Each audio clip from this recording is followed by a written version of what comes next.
Hello, we're live.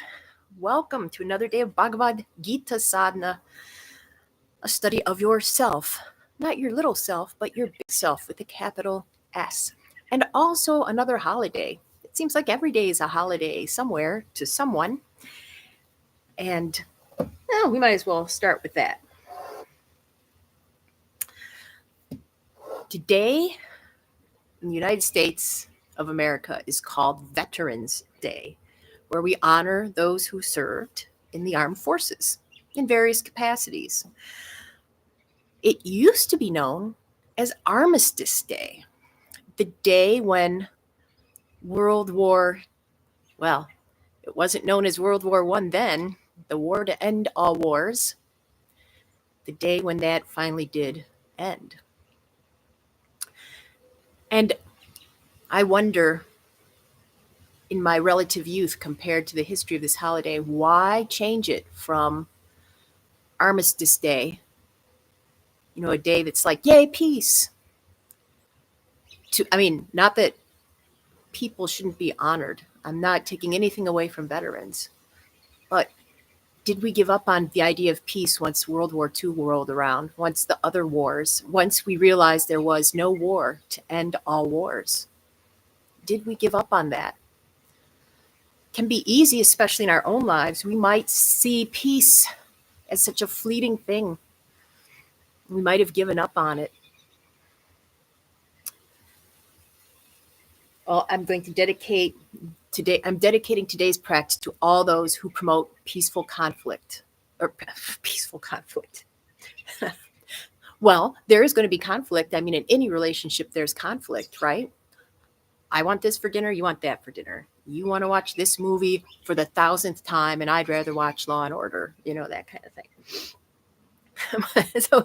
But what I meant to say was all who promote peaceful end to conflict. So we can have conflict. It can be peaceful, actually. It can be done respectfully. But to all those, and I'm mentioning the movie and the television thing because it doesn't have to be on the grand scale of the world. It's hard. But just bringing peace to your life, bringing peace to your relationships, bringing peace to your workplace, that's going to be huge. It's a ripple effect. And I'm going to relate it, hopefully, to a question I received yesterday from one of you. Thank you so much. Oh, and before I forget, if you look below, there's a link. As I've mentioned, this year of sadhana is coming towards close in December. We started last December, so going through December. And also, it'll be the 5th anniversary of my completing the translations that became these books. So, if you'd like to celebrate those, whoa. If you'd like to celebrate those with me, it's an event by donation, so you can attend free. If you've gotten something out of this series and you'd like to show your appreciation in some way, that'd be fabulous too. But that can be simply by being there live or by recording. So please see the link below. It'll take you to the workshops page. That way, in case you're watching this video again at some later time, you'll get to see what we have coming up next. Okay, now that that's out of the way, I feel at peace with myself and my memory. So thank you for your question yesterday, you who sent it in, and you'll know who you are. I'm going to condense it. Are there any shortcuts on the spiritual path? Yes. There are, and almost every spiritual tradition says them. However, we often choose to ignore them, and we're our own greatest enemy. Talking about peace. This is the biggest peace you can make. Peace with your own darn self. So I referred the inquirer back to verses from chapter 12. Verses 8 through 11. So to summarize those also, yes, a big shortcut to spiritual life, to getting where you want to go on this journey is, as Krishna says, fix your senses on me alone. Me meaning the higher S self, which you can see as something within you. It can help to see it as something without you, like Krishna or Christ or a deity or a concept like truth, justice. Okay? So, shortcut one, figure out what that big thing is for you and put your whole mind on it all the time. What if I can't do that? Well, Krishna says, number two, if you can't actually do it, then try to do it all the time. Practice being able to do it all the time. Well, what if I can't do that? Well, then whatever you do, whatever's distracting you from putting your mind or practicing putting your mind fully on what you want in this world, whatever you do, dedicate it toward that end. Well, what if I can't do even that? Well, then just say, I'm doing my best and you take the rest. You take whatever I have, whatever I'm doing my best and I'm offering it all up to that image I have of the higher. So there are 4 shortcuts right there. Yep. And I mentioned that in the Judeo-Christian tradition. What the heck is that? Sorry. Sorry about that. I was not fixed on this. I got my mind distracted. See how easy it is to get distracted from our true goals in life? In the Judeo-Christian tradition, there are the 10 commandments, and the first one is, thou shalt have no other gods before me, which doesn't necessarily mean like Zeus or Hera or, thinking of other traditions, Odin or anything from Vishnu to Shakti to, anything around the world, Ra, for example. It doesn't necessarily mean that. But anything that you devote your time and attention to really intensely, you are worshiping. I mean, we see this with fans, right? Fans of a sport or of a celebrity, it's like a worship. But money, in our culture, we worship money and power, and we devote a lot of our time to getting that, to the expense of other things, including our relationship with ourselves. And here's what often happens. This is how we fight ourselves. I will do this spiritual journey when blank. I will connect to the divine when blank. I will care for and connect to my deepest self when fill in the blank. This is how we fight ourselves. I really want to grow spiritually, but first I have to finish binge watching The Walking Dead or something like that. And it might be something more serious than that. First I have to, get my kids to school. First I have to dress nicely for work. First I have to. And what the Gita is saying, and what a lot of spiritual traditions say, is it's very easy to keep putting those little things in the way. And some of them are absolutely necessary. That's the ones you dedicate to. I know this is something I have to do, and I dedicate what I'm doing to my higher self. And then you stay connected to that self. But some of it is actually avoiding ourselves, because also, like in chapter 11 of the Gita, Arjun has a chance to see his true self, and then he goes, stop. So we want it and we don't want it. This is the big fight. And hopefully this is the big peace treaty we can make today. I'm saying this because many of us are watching this. We may be halfway through or more in our lives, and there may be regrets. So I'm also thinking of, I see the divine in my children. I want to spend more time with them. But first I have to work. I have to get this promotion. Time doesn't wait. So many people I've seen on their deathbeds, working in a hospital, even very young people, I wish I'd have. And I never got around to it. So make peace with yourself. Stop fighting yourself. If it's important, do it. Do it, do it, do it. Let's do our practice.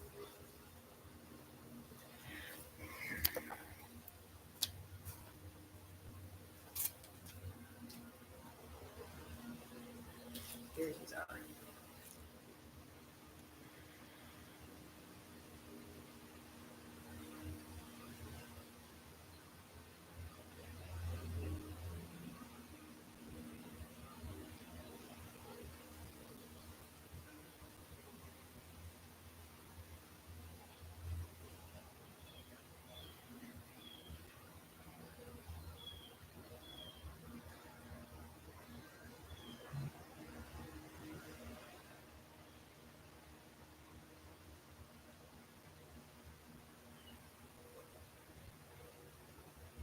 switch.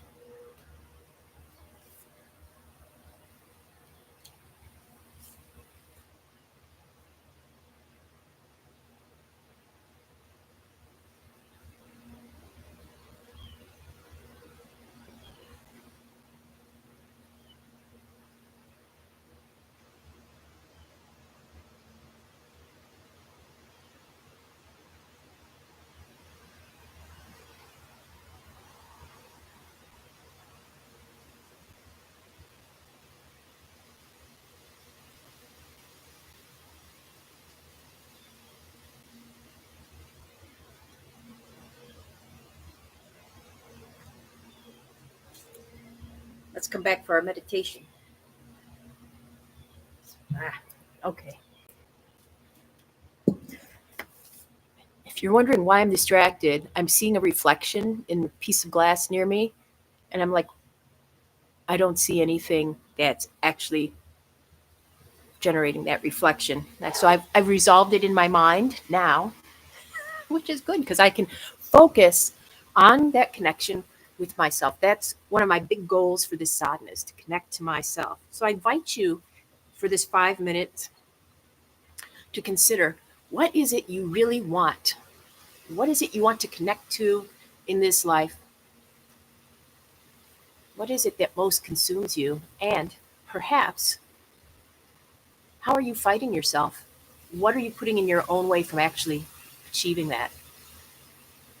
5 minutes of joy.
We're back. I hope that went well for you. And I hope that you can make time to celebrate the end of this sadhana with us. Again, the link is below. Or whenever I can see you. If it's sooner than that, great. Thanks for all the support along this journey. And may I be supporting yours in some small way as well. Mwah. Till I see you.